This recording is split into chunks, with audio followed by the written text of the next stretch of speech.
আইনের ভিত্তিতেই করছে। সে এই সংবিধানকে ডাস্টবিন বানিয়ে তত্ত্বাবধায়ক সরকার বাতিল করেছে, যা ইচ্ছে করা তাই করেছে। এবার তো সে তো বেআইনি কিছু করে নাই, কথা তো সত্য। আমার বিএনপির ভাইদের প্রতি শুধু একটা আফসোস লাগে, কারো কারো দেখি ৭২-এর সংবিধানের প্রতি তাদের কি গভীর প্রেম।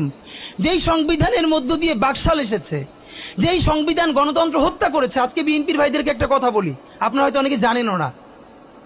পৃথিবীতে দ্বিতীয় ইতিহাস আছে কিনা মান্না ভাই জানলে বলবেন, আমি ভাইয়ের কাছ থেকে শুনতে চাইব। জিয়াউর রহমান তো একজন সামরিক শাসক ছিলেন। একজন সামরিক শাসক সামরিক ফরমান জারি করে দেশে গণতন্ত্র ফিরেইছে, পৃথিবীতে এই নজির নাই যেটা জিয়াউর রহমান করছেন। আপনারা কি জানেন? এই যে জিয়াউর রহমান গণতন্ত্র ফিরাইলেন, যার মাধ্যমে আওয়ামী লীগও রাজনীতি করার সুযোগ পাইল বাকশালের পর।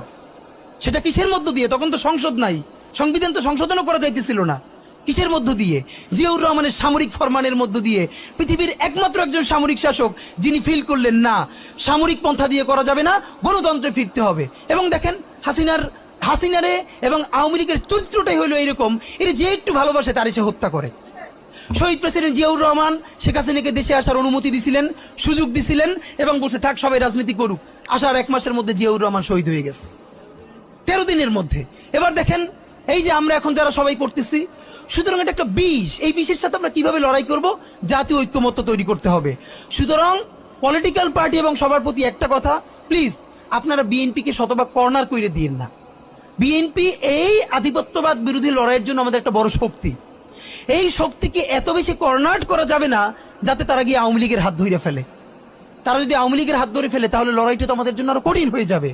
বরং বিএনপির প্রতি আমাদের চ্যালেঞ্জ হলো, যেই বিএনপি বাকশালী সংবিধানের প্রতি প্রেম দেখাবে, তারে শহীদ জিয়ার ছবিটা সামনে এনে বলতে হবে যে এই বাকশালী সংবিধান তো জিয়াউর রহমানই ছুঁড়ে মারছিল। বেগম জিয়া বলেছেন এই সংবিধানকে ছুঁড়ে ফেলা হবে। এখন বেগম জিয়ার চেয়েও নতুন বিএনপি আসছে, বেশি প্রেমের বিএনপি। যেই শহীদ প্রেসিডেন্ট জিয়াউর রহমান ইসলামোফোবিক জায়গা থেকে বাংলাদেশের মুসলমান, বাঙালি মুসলমান সব আইডিয়াকে ধারণ করে বাংলাদেশের জাতীয়তাবাদ তৈরি করলেন। এখন একটা নতুন বিএনপি গজাচ্ছে, কেউ চেষ্টা করতেছে পুরো বিএনপিটাকে একটা ইসলামোফোবিক বিএনপি করা। এ কি ভাই? ইসলামোফোবিক বিএনপি সে কোথায় যাবে? সে কি দিল্লি যাইতে চায়? আমরা আমাদের প্রথম চ্যালেঞ্জ হলো স্বাধীনতা সার্বভৌমত্ব রক্ষার স্বার্থে এই বিএনপিকে শহীদ জিয়ার কাছেই রাখতে হবে, এই বিএনপিকে বেগম জিয়ার কাছেই রাখতে হবে। নাম্বার 2, আমাদের সামনের নির্বাচনে ম্যান্ডেট কি হবে এইটা সুস্পষ্ট। জুলাই সনদের ভিত্তিতে যদি নির্বাচন না হয়, এই নির্বাচন আপনারা চাইলে করেন, আমরা কেউ ভোট দিতে যাব না। নাম্বার 3, সেই নির্বাচনের